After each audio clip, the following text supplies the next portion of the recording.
This is Dr. Chris's Radio Horror Program, 91.3 FM, WCW in Worcester, Massachusetts. If you're not catching this during this recorded interview on its broadcast, hopefully you're catching this up on the Radio of Horror YouTube channel, which it will be on later on. Tonight on the show, we have a Hollywood couple on with us. Usually it's just one, sometimes we do have two.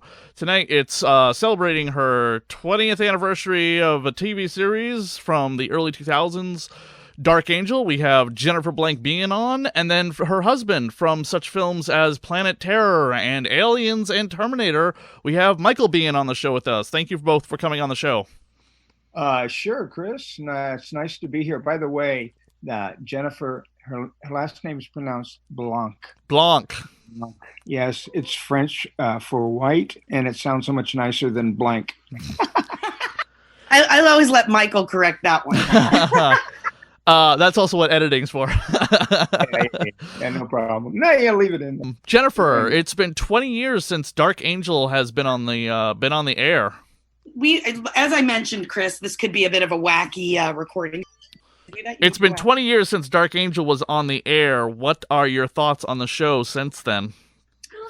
Well, I think the show was oddly accurate in the sense that there are drones in New York City right now telling people to go back inside, or at least a month ago there were.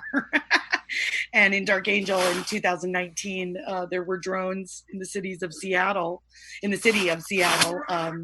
telling people to get back in their post-apocalyptic apartment holes. So is that what year the show took place? 2019? Yeah, 2019. Wow, that's something. I didn't realize that the show was taking place in 2019, and so it's kind of socially relevant that there is a post-apocalyptic show, and we're now in a kind of pandemic outbreak. I wouldn't call it an apocalypse. Our society is still functioning. I mean, it is.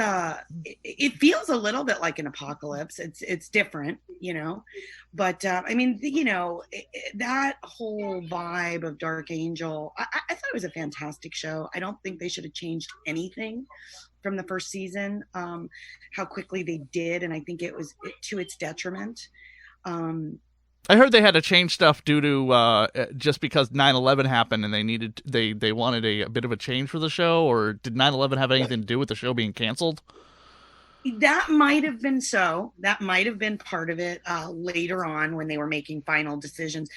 But they actually, they did a very odd thing. They had the pilot, which we were all in, and then the show got picked up, and it had 20 million viewers, which was a lot for Fox television, because Fox is like, one of the more like cable type shows, as opposed to like a CBS or an NBC or ABC. Right, and nowadays they don't even exist because they're owned by Disney. Right, exactly. So it's really bizarre, but it was huge opening, and then weekly 16 million viewers on after 90210, all this kind of stuff, and then I don't know, they must have gotten nervous. Suits get involved, meaning like 30 executives in suits, that start getting panicked about how much better it could be, or disputes. Who knows what was going on? I know Jim Cameron never really came in to deal with the actual network people. He was used to dealing, with things in his studio. So anything we did with him was like at Lightstorm Entertainment.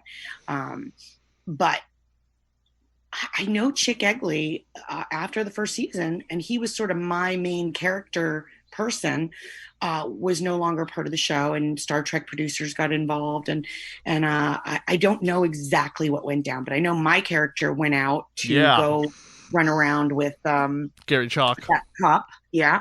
And then if Chick was gonna be there was supposed to be this whole thing where she came back and was working with Eyes Only. That never happened. They had new characters. Then Ali Mee's character was out. John Savage's character was out.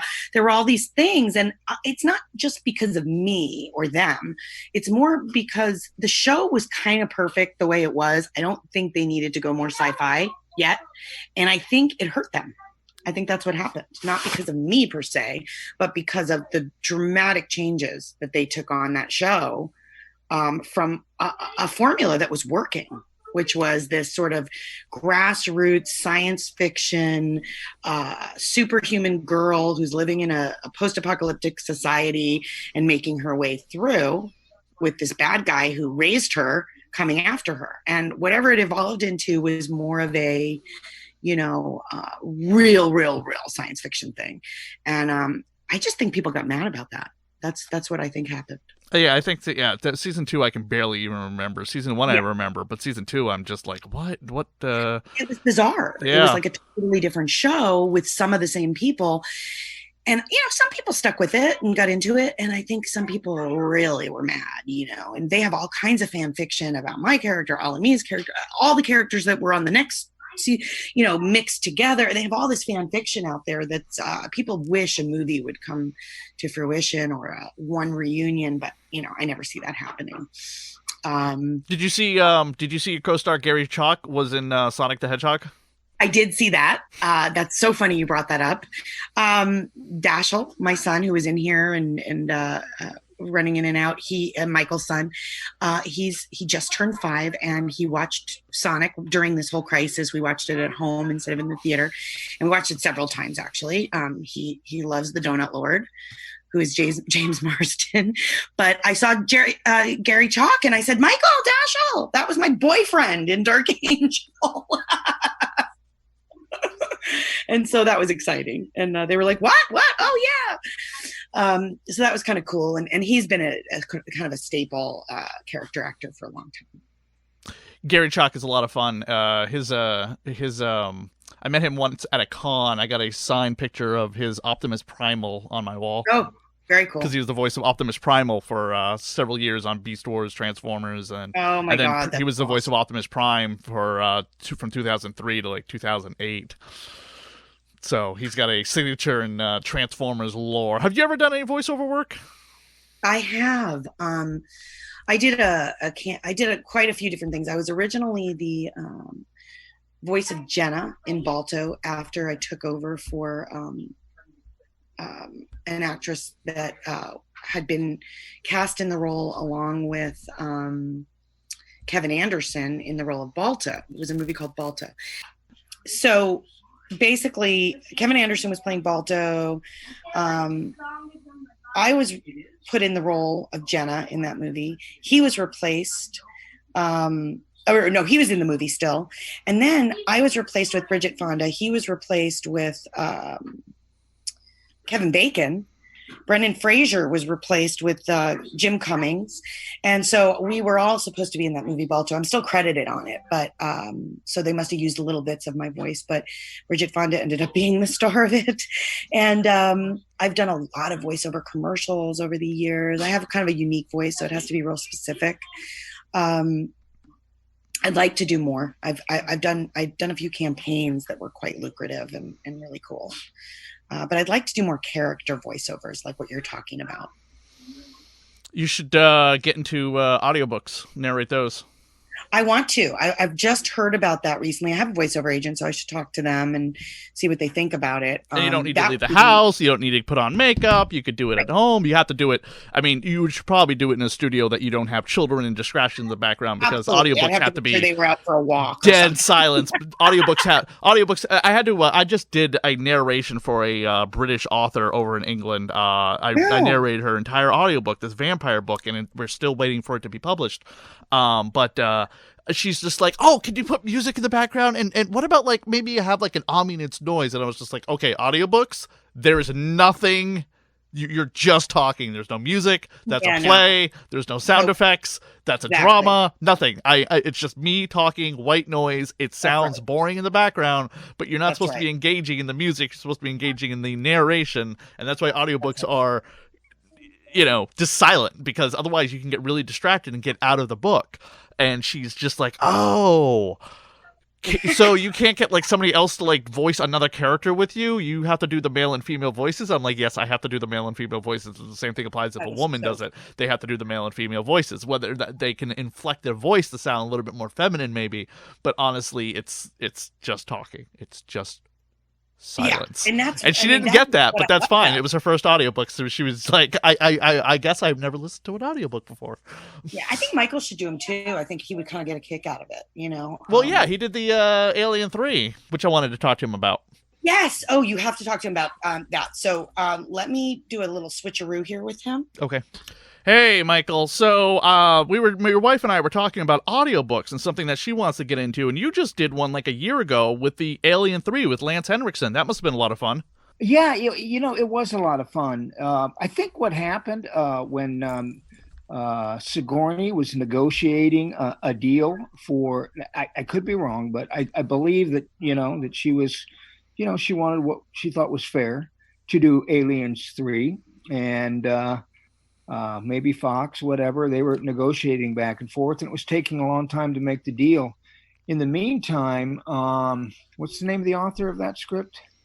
Oh my God. Hold on.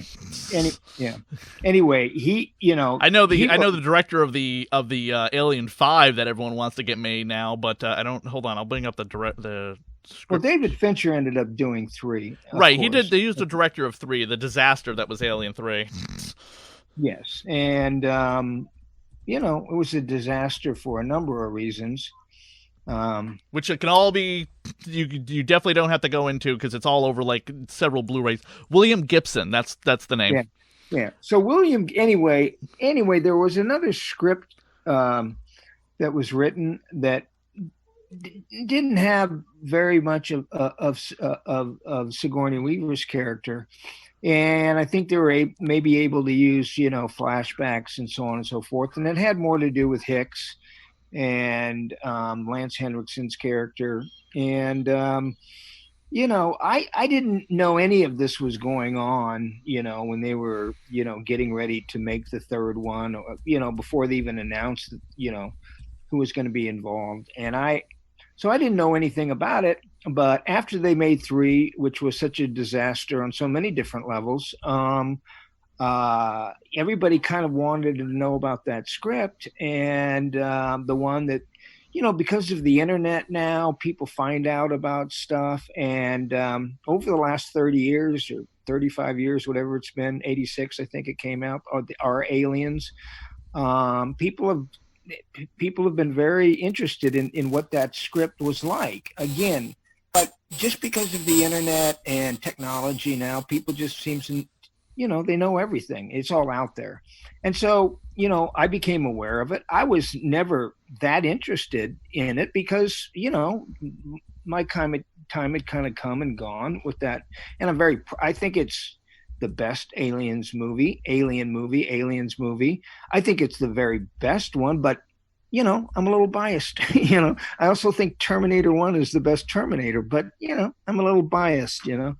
Obviously, Alien that Ridley Scott did was kind of groundbreaking in a lot of ways, but I like Aliens. And so anyway, they called me up and they asked me if I wanted to do a book version, book on tape, book on whatever you call it. And they were willing to pay me a certain, pretty decent amount of money to do that. And so I went in. I didn't even read the script before I went in, and I went in and we did the podcast, whatever you call it, the book on tape, audiobook.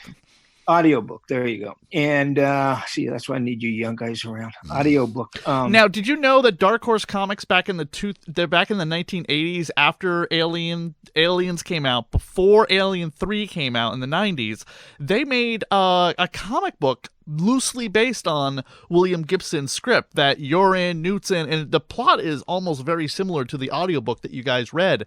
And then years later, when the audiobook did come out, they actually produced the actual script into a Alien 3 miniseries. No, I don't. To tell you the truth, I was hurt that I was not in Alien 3. Right. Now Fincher talks about it being, he's I think quoted as saying nobody hates that movie as much as me. And Jim Cameron, I know, probably didn't care for it too much because he spent the last third of his movie saving Newt. And, at the time, when they cut Hicks out, it just isn't something that you do normally with a franchise. And I kind of knew it was going to be a franchise. And I thought, like, okay, well, there's big money here. It was a great character. It's, a great franchise, period. Up to that point, it seemed like, full steam ahead. So I was very excited, but I was very disappointed. So when they made the third one without me, I had nothing. I didn't want to read anything about aliens. I didn't care about aliens. I never saw Aliens 3. I never saw Aliens 4. I never saw Aliens 5. I've never seen any of the aliens since then, and I don't care. And the way that I look at it now is, and again, I'm biased. I was in the best, and I believe that Aliens is Jim Cameron's best movie. Again, I'm a little biased. He won all his Academy Awards for Titanic, and he's Avatar, new Avatar coming out next year. I'm not a fan of Titanic. I'm more of a fan of Aliens. Well, so am I. But again, I'm biased and whatever. That just happens to be, it was me. And I mean, Sigourney is really, really wonderful. And, Bill Paxton and just the camaraderie that we all had as actors. And it was a wonderful, wonderful set to work on back in the 80s. And, we were all staying in London, and we just had a great time. And when you're working on a movie, usually you don't know, you got high hopes. It's got a good director. It's got a good script, but you never really know. But that one is one that, there was a feeling. I was watching a documentary on let me see, what was the name? Oh, The Wild Bunch and Sam Peckinpah last night. And one of the actors in it said that, there was a feeling on that set. There was something that, you didn't want to miss anything. Even if you weren't shooting something, you kind of wanted to be around. You never knew when Peckinpah would go, like, well, let's just grab you. And, and that was kind of the feeling on Aliens. There was a very good feeling about it. And and it's really wonderful to work on something like that. And again, I was not even cast as Hicks. I knew about the script and I wanted to play Hicks, but Jim went a different direction and he cast James Remar. And then, James Remar did the 2 weeks of rehearsal and the first day or two of shooting. And then he got into some trouble over in England, and he's been very open about it. And, he had to go. And Jim looked, and like I was there. And Jim said, Jim and Gail basically said, if you want to do this project, you got to take the money that he took for it. You've got to take the billing that he took for it. Jennifer and I were talking last night about the fact that sometimes you notice that we're talking about all the women roles in Cameron's movies.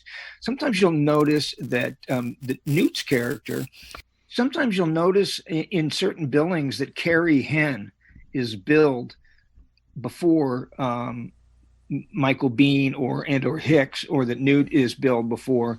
And I think that's kind of what the contract read. Now there's all sorts of posters. And usually when I look at a poster, I'm billed behind Sigourney Weaver, but contractually, I think a lot of times, even on IMDb now, and, again, I haven't looked at IMDb for 20 years, so I don't know. I mean, to me, IMDb was cutting edge 20 years ago. And, I'm just such an old man now that it's like, I have no idea what's going on anymore about anything.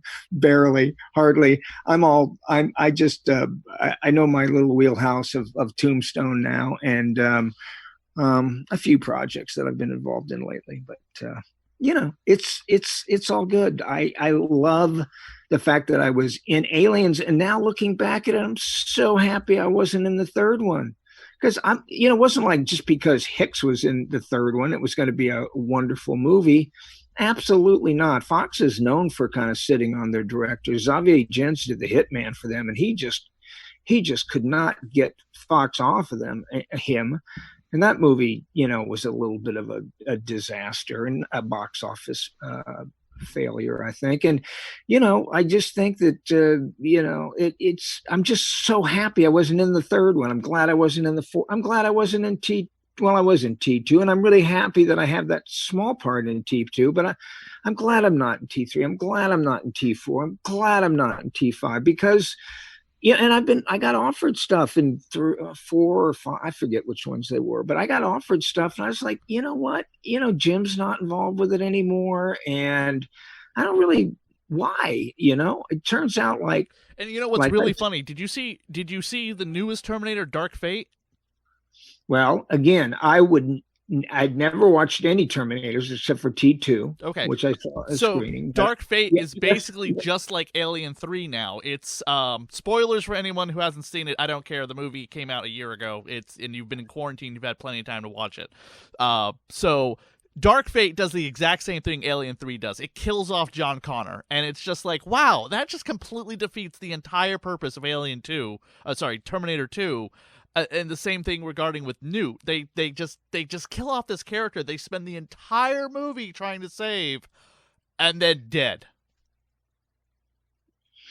well, here's you have to make things have to change when you're doing 5 or 6 or 7. I don't I don't know that much about that because I've never watched them, but I have at the time a 4-year-old son when it came out last year. I was kind of interested because Jim Cameron was kind of involved in it with Lightstorm, and so I was hoping it did really well because if that Terminator would have really done extremely well, and then I thought that Fox might hand over the Aliens franchise to Cameron, and and it didn't. It did very poorly, and box office wise, extremely poorly, and from a critic point of view. But I watched it with my son because he had seen it in a hotel room and asked me to watch it with him, and I watched it with him. The thing that I noticed more about that movie than anything really was when we did Terminator. It really the real action and the violence and the action really started in Tech Noir, which is the nightclub. That's really, I mean, he kills a couple people on the way, and it's got great music and everything, but the real action starts then. When I started watching the last Terminator, it's like 12 minutes into the movie, there's a huge action sequence, and they just didn't seem to have the same time to set the characters. And I think it's important, and I know that these days things have to happen quickly because I guess I've been told that children don't have that the patience to wait for stuff, and so things got to happen faster. They turn the dial, and there's a million other things to watch because there's so many platforms and so many different shows.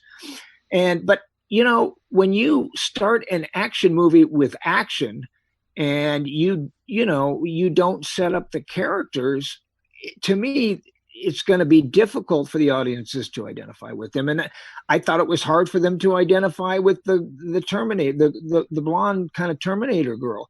And I thought it was kind of difficult for them to identify with the young Hispanic girl who's like going to be the new Sarah Connor, and even the Terminator himself. They just write in on the action. They're right in on the story before they set the story up. And what do you got coming up? I saw Killer Weekend on. I know you're not on IMDb that much, but Killer Weekend you just completed. I didn't just complete that. That was a movie that Jennifer produced. She really, I take my hat off to her. She really is able to produce movies at extraordinarily low budgets, micro budgets, they're called.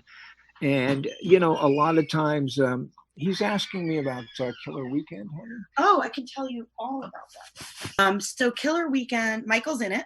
Yep. He plays a doctor in it, but it is a director named Jamie Lynn Littman. I would love actually to get her to be a guest on your podcast. Great. Love female directors. There's not enough of them. Yeah.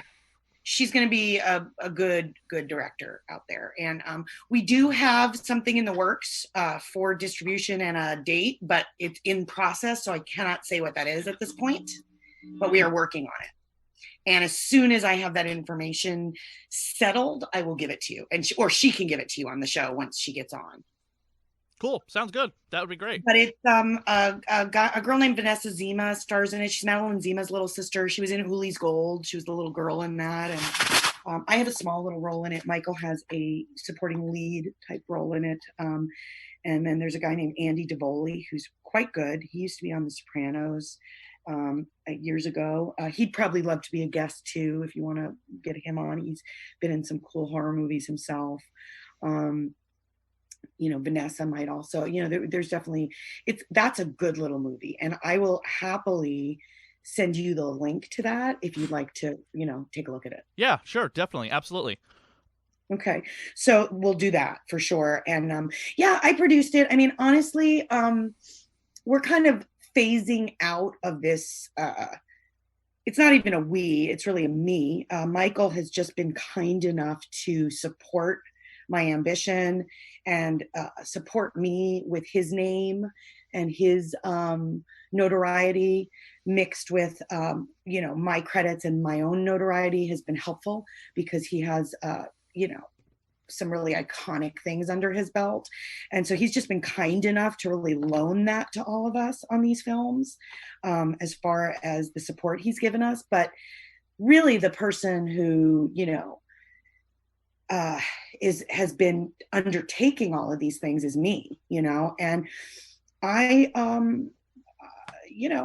have a different point of view on all of this now, and I'm not willing to do these micro budgets anymore unless I'm hired by you, paid by you. I don't want to own it with you. I don't want all the problems that come with it, to be honest with you.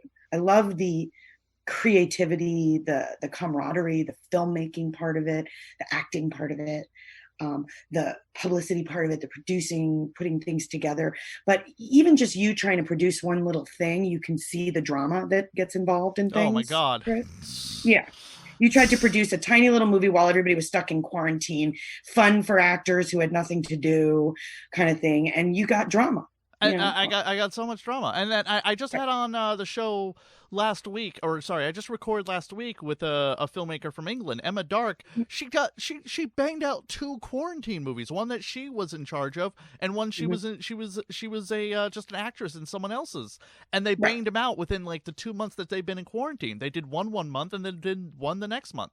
Because you're dealing with people, dealing with little LA starlets who all want to be the star. Well, Massachusetts, yeah, but it sorry was guys to say that out loud. I mean, I understand. I want to also be the center of attention sometimes, but sometimes we have to just kind of step back and do what Michael has done for his entire career, and is look at what's best for the project itself. And that is probably why Michael, even though, in the 80s and 90s, this is, he's doing this movie, he's doing that movie, and he's a star, and he's this and that.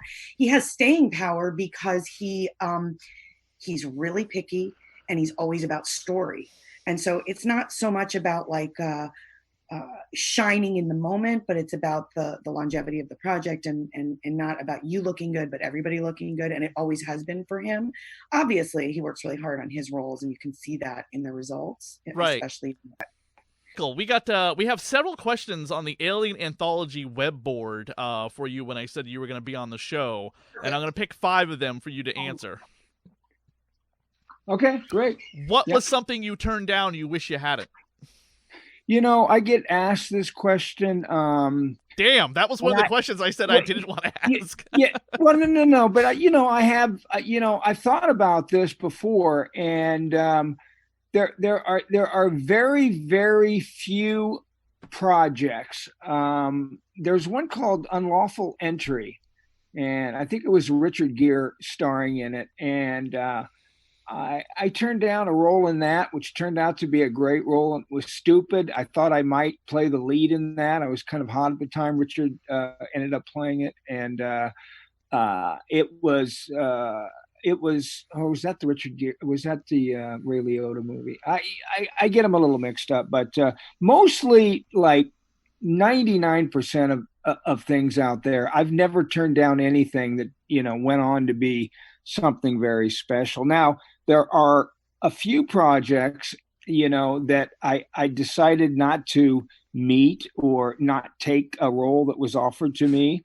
And in hindsight, it's because I didn't understand them.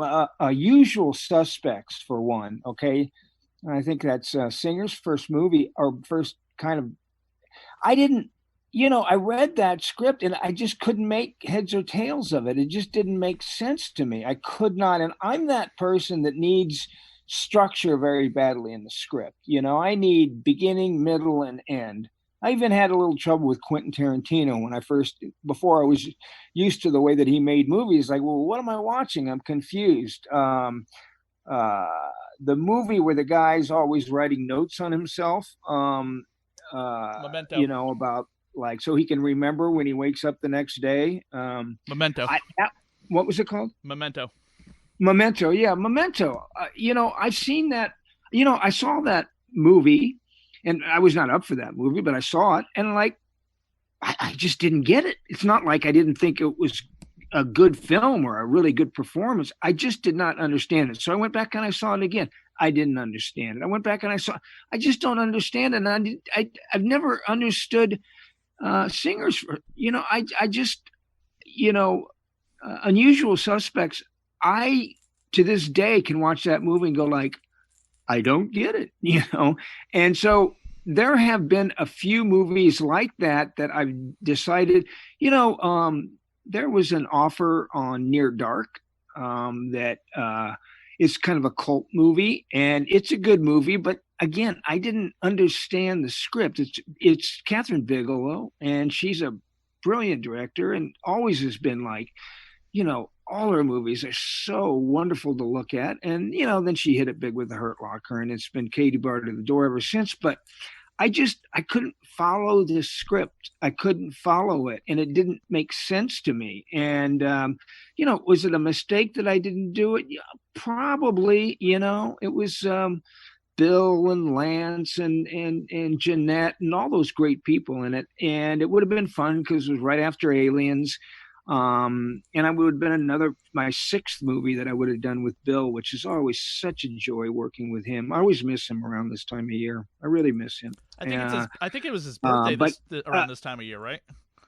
Yeah, he passed away, I think 3 years ago. But I think it was I think his birthday just happened. That's why he's probably in the everyone's talking about him. Yeah. I wasn't aware of that, but but it was a fun project. I know that Bill and Lance, talk about what a great time, and that everybody does that was on it, and it definitely has a cult following. But I just didn't understand it. So there are a few movies out there. But if you were going to ask me, is there anything that you turned down that ended up being some substantial, hit or big movie? I didn't get offered the Bryan Singer movie. I didn't get offered. I just didn't want to go in and meet him because there's no way I could really pitch myself well for him because I didn't understand it, And there are movies that when I don't understand them, I say, like, I can't go in and sell myself because I don't understand what the movie's about. I don't understand what the character's about. And that's the way that, there was, after I did I did a reading for the Terminator. Okay. And I read for Jim Cameron on the Terminator. This is new news. I read for Jim Cameron on the Terminator. And then I went for 17 years until I did Clock Stoppers, where I actually auditioned for something and got it. Now, during that, I think 17 or 14, whatever years that is in between, I didn't audition. I auditioned for, 2 or 3 things a year and never got them. And I've always felt I'm not a very good auditioner. But, I would go in and, I would, I'm very good at telling a director what I could do with a movie and going in and pitching myself for a part. And that's what I did. Now, Aliens, I got offered. The Rock, I got, offered. But it was also offers that were set on meetings, not Aliens. I said, yeah, The Abyss and The Rock. And and then this must have been after, because I did read for Robert Rodriguez. But that must have been after Clock Stoppers. So, I didn't, and plus, my life was, I had 5 children. I am and always will be a alcoholic, drunk, and party animal. I mean, just absolutely. From the time I was 15, I was just, it never stopped. And the partying that I did, oh my God, with people like Lee Daniels, who was so much fun. Lee Daniels, the director producer now, who's multi millionaire. We spent 2 years together. He was managing me at one point, but he was fighting with Ed Lamato, my agent, who was a big agent, handled Mel Gibson and Richard Gere, Michelle Pfeiffer, all these great people. But I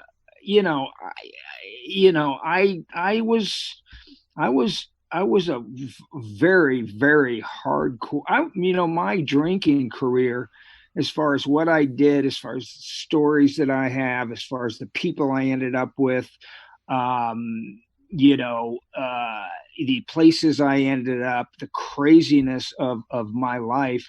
I'm just glad that nobody had cameras. Nobody had phones around back then, because I probably wouldn't have got very far. My life was really just, I was juggling all sorts of stuff, and I would stay sober for movies, and TV shows that I did and stuff like that. But as soon as that was over, man, I would go out and just some for just so there were probably a lot of missed opportunities out there because I wasn't paying attention to certain scripts. I remember one time, when I remember being at a house once and waking up, and I was drinking vodka in the morning, and I remember that the movie, which is the one about uh,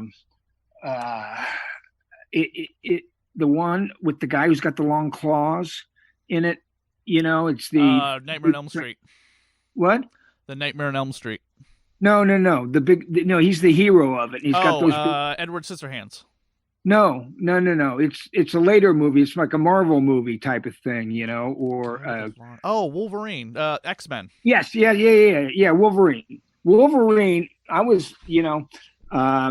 I remember my agents calling me and saying, they want to see you on this movie. And I was like, I was in the middle of a run. I was like, yeah, whatever, Wolverine. Whatever, long fingers. Whatever. I'm having fun the way that I am. And they called me back. They called back my agent. No, they really want to see you. They really want to see you. They really want to see you. And I was like, whatever. I'm enjoying myself. I don't want to sober up for some meeting or whatever. And so that went away, and it turned out to be this huge hit. But just because it was a huge hit, it really doesn't mean anything, because I'm really happy with my life now. I don't have any secrets. I don't have any, and sometimes things come like the aliens thing came out of nowhere, and sometimes I lose things because people, oh yeah, we've heard about Michael Biehn. And I can be very, very difficult, with directors and with producers if the material isn't right, and I'm not happy with the material, the way that something's being shot. Anybody can tell you, all my showrunners on all the shows that I've done will tell you that movies, a lot of bad ones, but I always thought that I could make them better. And I would talk to the directors, and sometimes if they were good, they wouldn't be intimidated by my suggestions, like Cameron, like all the good ones that I worked with. Billy Friedkin is absolutely crazy, but he listened to me, and he would insert ideas that I had about at least my character, if not the movies themselves. And but I had so much going on. I had 5 kids at the time, and whenever I was sober, I was coaching their baseball teams, and I was never really sober, but I mean, when I wasn't drinking. And then throughout the 80s, the drugs started becoming a big deal with cocaine, and I was around it. I was around a lot of kind of crazy stuff, a lot of crazy stuff. And I can I don't know if you want to put this in your podcast or not, but here's the we deal. might save Okay, we might save some crazy stories for that other thing that we've talked about. Go Yeah. ahead. Next question. I want to get to a couple of these other questions before I let you go. Remember this one. Write it down though. Ray Liotta, unlawful entry. Just write that one down. All right, I'll save that right up there with the Wonder Woman Shaft story you told me. Yeah. Okay, so what? Oh, here it is. Okay, how was it working on Deadly Intentions, and was the spider scene one of the creepiest experiences in your life? Elaine Hernandez says that you were awesome in the movie. Well, Elaine, thank you very much. It is one of my favorite performances. It was a very, very late entry on that. That's one that I got offered on like a Friday, and I went to work on a Monday. The scene with the tarantulas is sort of interesting because the scene was originally written with Madeline. Not Madeline. I think her name was Madeline, the actress. It was a dream sequence, and she was supposed to have these tarantulas all over her. So they put the tarantulas on her. It was on a set, and it was inside of a Volkswagen, and she was really frightened to death of these things. And I was supposed to have nothing to do with them, but before, when they were leading up to shooting it, the guy would take one out and put it on my arm, and it would crawl around on me. I was like, well, this is kind of cool, obviously they're defanged or whatever they do to them. So they went to shoot the scene with the actress. I think her name's Madeline, and they went to shoot the scene with her, and they put a tarantula on, and the thing just like jumped on her face, and she freaked. She freaked like nobody's business, which is kind of understandable because she didn't want anything to do with them before. She's like, nah, I don't, I'll wait. You put them on me. And I could go into more detail, but I'll do it at a later date sometime. But so she was so scared of them that they decided to kind of at the moment rewrite the thing, because I'm like, I'm okay with them. So they ended up putting them on me, and so and I was like laughing, and in the night, her nightmare was supposed to be the spider the tarantulas were walking around on her. Her nightmare ended up being the tarantulas were walking around on me, and I was laughing about it. So, that's, the tarantulas are like, I wouldn't mess around with a chimpanzee. I wouldn't mess around with a bear. I wouldn't mess around with anything like a spider or something like that. I don't have any fear of spiders and snakes and, small stunts and stuff like that. I'm reasonably, just, you're not afraid of spiders. I'm average as far as being frightened of that kind of thing. Some things I'm frightened of, some things I'm not. I don't want to do any scene with cockroaches. If that had been cockroaches, I probably would have gone like, God, you guys figure it out. No, you figure it out. No, God, cockroaches absolutely scare the crap out of me. Absolutely scare the crap out of me. I've got 30 million questions about Planet Terror. They just want to know what did you think about Planet Terror? Honestly, Planet Terror seems to be like the big favorite next to Aliens and Terminator. Maybe because you're a hero and you're a badass and you take no crap and you're the town sheriff and you want that barbecue recipe. Well, here's the thing: is that I had the recipe. He had the shop, I think, if I remember correctly. But the thing that was so incredible about that movie was working with Robert Rodriguez. Robert Rodriguez, was he was an incredible person to be around. And, Quentin Tarantino was also in the movie, and then he shot the second part of it. And they had this idea of doing this double feature, which ended up not going well because a lot of people didn't understand it. But, Quentin was always around. Quentin, now I didn't work for him as an actor when he was directing, but he was so much fun. And they also such a kind of a sweet, every once in a while I'll see something on YouTube or something, and they seem to catch him where he looks like he's upset or angry, and like I never saw him that way. Always lighthearted, funny, fun, and a dictionary when it comes to movies. He knew more about my career than I did, Quentin. So Quentin was around all the time, so that was incredible. And Robert Rodriguez himself at that time and now he's this big, strapping, good-looking genius. Jim Cameron said to me once, Jim Cameron called him a genius. And I think he said the genius of Robert Rodriguez is that he doesn't know that he can't do something. And for Jim Cameron to call somebody a genius, that probably doesn't come out of his. I don't think he ever called me a genius. And Robert used to do crazy stuff that was way, technology wise, it was way ahead of the game. We would shoot a scene and he would have it cut together and throw source music underneath it and say, this is the way it was going to look in theaters. By the time we finished the scene, he cut all the shots together the way he had it in his head. And he would show us the scene after we shot it. It was, kind of, I don't know what revolutionaries. I mean, it was just unbelievable how far ahead of the game he was at that time as far as technology. He did Sin City years ago, and that was basically everything was CGI.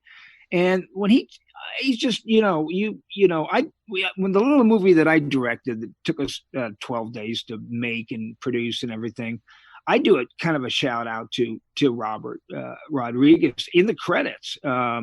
Rebel Without a Crew is a book that I read that is, basically about filmmaking. And again, it's Jim Cameron saying to Robert, about Robert, he just doesn't understand. No, he just does it. So I'm like, hey, and I love Robert Rodriguez. I love Jim Cameron. I love Billy Friedkin. And, these guys are, sometimes they're not known as people that are that easy to get along with.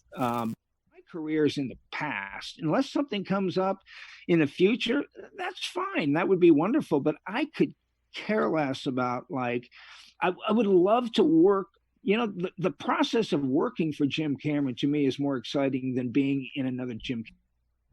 I would rather watch Jim Cameron work on a movie for 4 months than be in a movie almost. But it's best when you're in the movie and you can watch him. It's the same with Quentin, the same with Robert, the same with Michael Bay, the same with Billy Friedkin.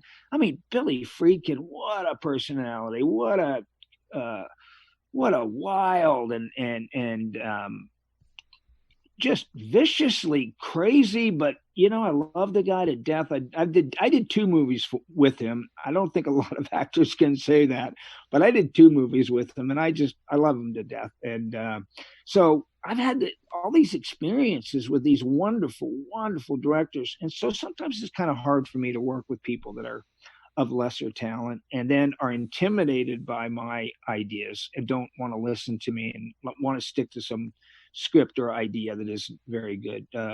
Navy SEALs is a pretty good example of that, where I just could not get it through that director's head that he could have had Top Gun on his hands, and he wanted to make some silly movie about the SEALs. I've heard that. Yeah. Yeah. What the last thing, because God, this has come up so often, and mainly because now that Disney owns Aliens. Did you ever hear anything about Neil Blomkamp's idea to do Alien 2.5? Were you ever approached? Were you ever talked about it? Yes. Okay. Yes. I mean, basically the way that I understood that process went down, that Neil was working with Sigourney on Chappie. Yeah, and he threw some ideas out on the internet. People loved them. Reddit blew up, and Fox figured, hey, let's greenlight this. He called me and he said, listen, do you want to do this? And I'd seen what was the first movie he did with the District 9. What? District 9? District 9. I'd seen District 9. I'm like, who the F is this guy? This is incredible. I've never seen anything like it. So I knew that he was just a brilliant guy in a lot of ways. And so, yeah, I said, absolutely. I said, District 9 changed. Well, it didn't change my life the way Taxi Driver did, but it changed my idea of what could be done, with film. And I said, yeah, absolutely, I'm on board. And as far as I know, it started moving forward with Fox. I know, I never got into any negotiations, but I think that, basically at that point, Ridley Scott stepped in and said, I want to do my Prequels. movie about aliens, and like Ridley Scott did the first one, your Fox, and he had done The Martian, I think, the year before, which had, I think, been the highest grossing movie of all time. So it's kind of hard to say no to Ridley Scott. So they gave it to Ridley Scott.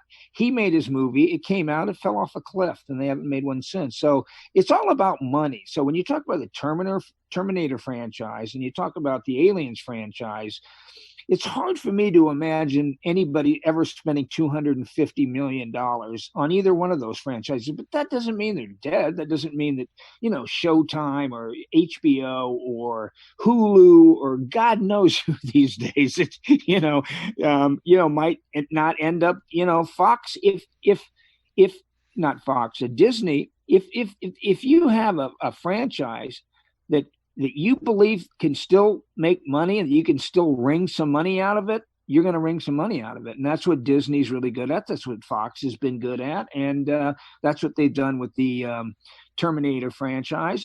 I think that everybody kind of feels like, okay, they have wrung out all the moisture in both of those, but somebody will come along at some point and go, hey, like Neil did, like, oh, hey, I've got an idea. What about this?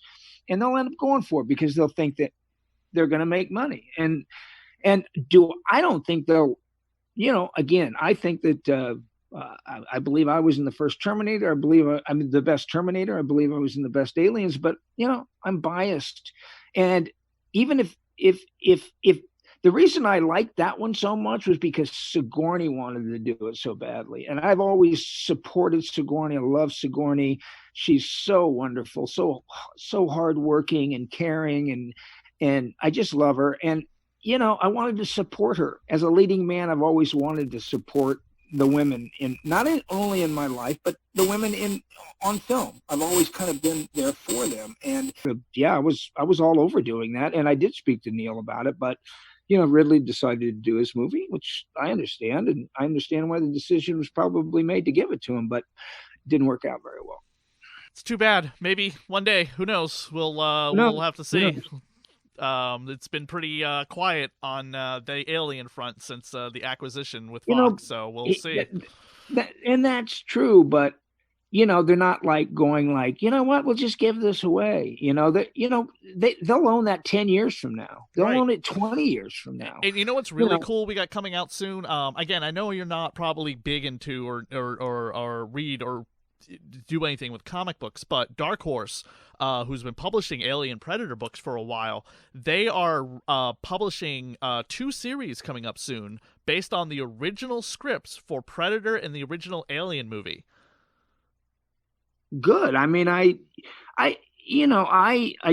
not a comic book guy, and that's not to say that people like Robert and Jim Cameron and all those guys were, they love comics and they love that kind of stuff. Well, especially Robert Rodriguez. I always had trouble with comics. This is the truth. I never could figure out with comics when you open them up whether you're supposed to read down or sideways. Yeah, a lot of people have Some people. My ex-girlfriend had dyslexia, and she said that comic books drove her nuts. She can read a book, no problem. She prefers audiobooks, but comic books hurt her head. They give her a headache, and her mind, her eyes, and she already had like really bad headaches or whatever. So having a medical condition and trying to read comic books, especially like a brain medical condition, can really mess you up. And I totally get that. There's like great apps on like Kindle or Hoopla, like their tablet apps or whatever, that actually you tap the comic book,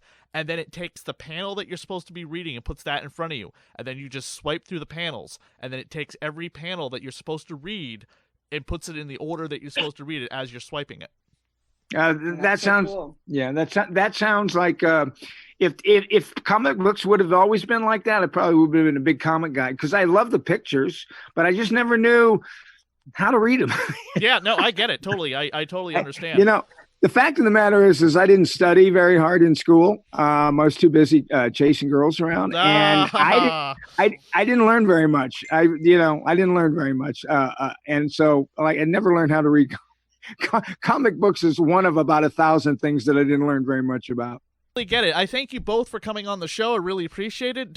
Michael, it was really fun talking with your brother as well, and doing his and sticking his getting his YouTube channel up. I wanted to thank you and thank you. And let the people that listen to you know this podcast and others that you do what how thankful I was for you doing something just as a friend that I had a brother who's got like something he did 40 years ago, and everybody loves it, and Chris made it so people can see it. Yeah, Chris put it on YouTube, and my brother for the life of him couldn't figure out how to put it on YouTube, and I didn't know, and then I asked Jennifer about it, and Jennifer spoke to you, and you did it. I just, from the bottom of my heart, that means so much to me, and I just really wanted to thank you for just going out there and going like, oh yeah, I can help out. Yeah, sure. Let me do that. I know you spent all day on it, and just thank you so much. Yeah, no problem. Absolutely no problem. Talk to you about it. Okay, great. Awesome. Thank you so much. All right.